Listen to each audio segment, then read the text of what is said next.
For the next 30 days, I am challenging myself to run every single day. The goal is to find out if consistent running can truly transform. Stick around as I document this journey, the highs, the lows, and everything in between. Let's see what 30 days of discipline can really do. And so, the journey begins. Before we hit the ground running, this 30-day challenge isn't just about cardio. I'll also be incorporating push, pull, and leg exercises into my routine, either before or after each run, to see how this combination shapes my body and performance. Here's a quick glimpse of day 1, starting with some push exercises to set the tone for what's to come. Let's mark the first step in this 30-day grind. So far wala akong nararamdaman kakaiba. Kasi nag-workout naman talaga ako. Yun nga lang, hindi ko masyado na-incorporate yung running o yung cardio sa workout ko. Let's see, first day pa lang naman. Tignan natin kung matatapos ko ba in 30 days. After yung first run natin, wala naman akong ibang nararamdaman. Actually, I feel great. Nandito ko ngayon sa labas. Nagko-coffee kami ng misis ko. Siya tumatakbo din siya kasama yung aso namin. Hindi muna ako tumakbo ng hataw. Gusto kong i-save yung energy ko para matapos natin yung challenge. Medyo na-underestimate yung takbo natin kahapon. Parang medyo nararamdaman ko ngayon yung sakit ng katawan. Medyo kinakabahan ako kasi after nung takbo, leg day ako ngayon. Hindi ko pa rin dapat ma-miss yung workout ko talaga araw-araw. Yung push, pull, leg. Kaya after ng takbo na to, bukas rest. Pero dahil sabi ko nga, araw-araw tayong tatakbo sa loob ng 30 days. So tatakbo pa rin tayo bukas. Minimal lang. I can definitely feel my back from running 3 kilometers yesterday. Sabi ko kahapon pagkatakbo ko, parang wala lang. Wala naman akong ibang nararamdaman. Actually, I feel great and I feel so sore. Mini-maintain natin yung speed na 7.4 kilometers per hour. We're closing in sa first kilometer natin. Feeling ko pwede na ako sumali sa marathon. Para pwedeng pulikat na agad ako Last 10 meters to reach our first kilometer. Sabi nila, boxing is the loneliest sport. Man, you should try running. Boring kasi yung tambo ko na ng takbo. Masarap kainin mamaya. Last 20 meters. Let's go all in.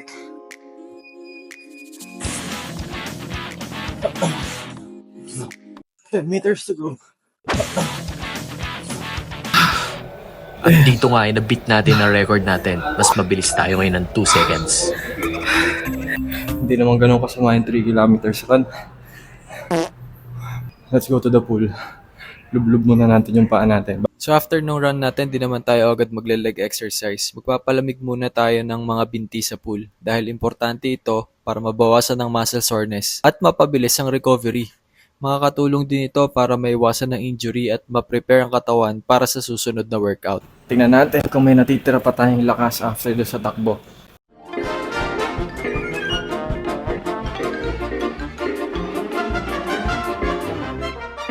So kung naramdaman ko kinabukasan yung sakit ng katawan mula dun sa first day ng challenge natin, ito namang second day, ramdam ko na kagad ngayon pa lang, masakit yung binti ko. Para akong pupulikatin na hindi ko maintindihan. Tolerable naman yung sakit. Parang meron ako nararamdaman na konting pinch sa kanang pinti. Siguro, cause pa rin to nung nangyari kahapon. Well, ano ba yan? Kung kailan naman masakit binti ko. Umaandar tong escalator. Hanap nga tayo ng place to crash. Ito na lang, coffee na lang tayo dito. Let's go!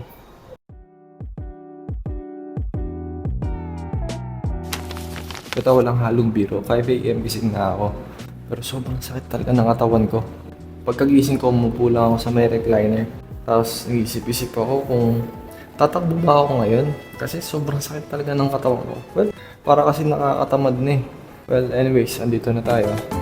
Diretso na. Ano natin?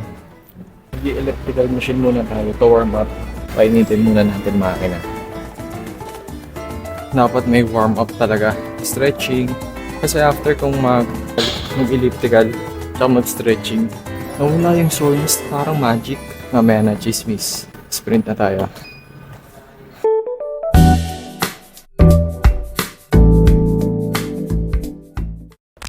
Kanina umaga, nag-hesitate pa nga ako kasi sobrang sakit talaga ng katawan ko. Alam mo yung sobrang sa stretching, ganun yung feeling. Kaya masasabi mo talagang importante yung warm-up. Nawala lahat ng sakit ng katawan ko. And I must admit, parang medyo nagiging shredded nga ako ng konti. Hindi ko alam kung sa lighting lang. Let's see. Medyo hindi maganda ang panahon ngayon. Ito yung araw na pumapasok yung bagyong Christine. 4th day of continuous running. Actually, nabit natin yung record natin. Tough. Yeah, nakatapos na ng workout. Nagtimbang ako. I still don't notice any changes sa weight ko. Hindi ako gumagaan, hindi rin ako bumibigat. Which is good. I'm trying to maintain my normal BMI, which is 70 kilograms for my height. Running already feels great. It was a very good run. I have maintained the average speed of 8 kilometers per hour. And nag-sprint pa tayo, 12 kilometers per hour. Medyo inatay lang ako ng konti nung nasa 3.5 kilometers na yung natatakbo natin. I feel good. Nakapag-core exercise pa nga tayo. Okay, see you tomorrow. Let's go. Simula nung araw-araw akong tumatakbo, ang sarap lagi ng tulog ko. Ang pagtakbo, you exert a lot of effort. Kaya wag nating kalilimutan ang isa pa sa pinaka-importanteng part ng journey na to, nutrition. Kung i-skip natin to, mas mabilis tayo mapapagod. Kapag nangyari yun, baka tamarin na nga rin tayo tumakbo. Baka di natin matapos yung journey natin. Sayang naman, nasimulan na natin. Pang 5th day na natin, parang gusto ko nang sumuko. Ang bigat ng pakiramdam ko, pero naaalala ko. Ilang ito para sa akin, para ito sa mga umaasa sa akin, sa mga nangangailangan ng gabay sa kanilang fitness journey. Mahirap ngayon, pero pinangahawakan ko ito. Romans 8 verse 18. The pain you are feeling right now can't compare to the joy that is coming. So today marks our 6th day of the 30 days challenge. It's Friday night. Hindi tayo party. Hindi tayo nakatakbo kanina umaga. So ngayon tayo maghahabol ngayong gabi. 8 kilometers tonight. At this point, I'm honestly not sure if this challenge is a good idea. My mental health feels like it's at its worst. I am physically fatigued and work is piling up on top of everything. There's just so much to consider. It's overwhelming. But despite all that, I don't want to fail this challenge. I committed to this, and I want to see it through to the end. I need to know what happens if I push through, if I don't give up. So if you're watching this, stick around. Let's find out what 30 days of grit and determination can really do. Isa sa mga natutunan ko sa pagtakbo, mararamdaman mo talaga yung pain. Masakit talaga, mahirap, kainip, nakakaubos ng pasensya. Pero once alam mo na yung pakiramdam na yun, the next time na gagawin mo ulit, ma-anticipate mo na eh. Utak mo na ang kusang mag-a-adjust para mag-adapt sa pain nararamdaman niya in the future. So kahapon, nagkaroon ng konting aberya. Hindi tayo nakatakbo. Hindi natin nagawa yung commitment natin sa ika-13th day. Palagi naman kami kumakain dito sa restaurant na to. Hindi naman namin first time kumain dito. Baka over-fatigue na din. Bago ko ginawa tong challenge na to, main goal natin ay sukatin natin kung ano ba ang kakayanan ng katawan ng isang tao. Pero nag-aalala pa rin ako kasi baka maya-maya magtuloy-tuloy yung lagnat ko, hindi ko makumpleto yung challenge. Ayoko namang ulitin sa simula kasi sa kalahati na tayo, konting-konti na lang. Ang nakakapagtaka dito, for the first time, buong buhay ko. Ako kasi pag nagkakaroon ako ng lagnat, ng sipon, maramdamin ako, di ako makabangon, sobrang sakit ng ulo ko. Pero for the first time talaga, hindi ko ininda yung other symptoms ng fever at ng diarrhea. Siguro resulta na rin to nung araw-araw kong pag-workout. Lumalakas yung katawan ko, yung immune system ko, paglaban, yung mga infectious disease. So ito nga po, sa ika-14th day natin, bumalik tayo. So inisip ko kung kaya ko ba. Hindi kayo maniniwala. Hindi lang basta-basta ako nakabalik sa pagtakbo. Na-beat ko pa yung personal record ko. Ako di ako nagyayabang sa tao pagdating sa mga personal achievements. Pero ito talaga, nasa kalahati pa lang tayo. At na-excite na ako sa resulta tapos ng challenge na to. Konti na lang, matatapos na tayo sa challenge na to. Ilang araw na lang. Mostly treadmill lang ginawa natin, pero at least ginawa natin and we showed up. That's what really matters, yung consistency. Isang malaking realization, importante talaga ang pahinga. Hindi porket araw-araw kang tumatakbo o nag-workout ay mas gumagaling ka. Kailangan din ng recovery para hindi ma-overfatigue at maiwasan ng injury. Minsan, pahinga ang mismong susi para maging malakas ka.